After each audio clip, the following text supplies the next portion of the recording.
नमस्कार, लोकात्मा न्यूज मध्ये आपले हार्दिक स्वागत। बातमी आहे अंबड तालुक्यातून माल वाहतूक ट्रक पदचारी अपघातातील तरुणाचा दुर्दैवी अंत।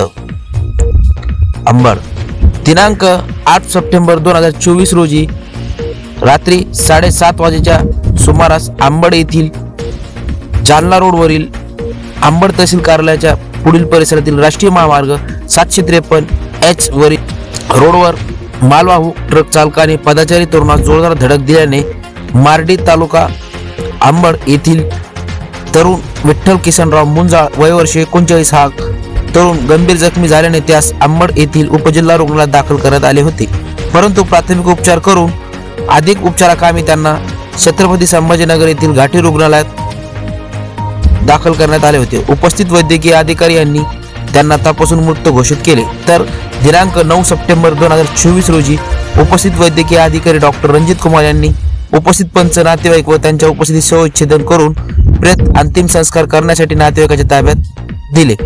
तर दुपारी 12:30 वाजता अंबड तालुक्यातील मार्डी येथील स्मशानभूमीत त्यांना अंतिम निरोप देण्यात आला। त्यांच्या पश्चात पत्नी सुनंदा, मुलगा केतन, कोमल, श्यामल अशा 2 मुली व आई असा परिवार आहे। त्यांच्या अचानक अपघाती निंदाने परिसरात हळहळ व्यक्त करण्यात येत आहे। लोकात्मा न्यूज चॅनलसाठी प्रतिनिधी तरंग कांबळे, अंबड।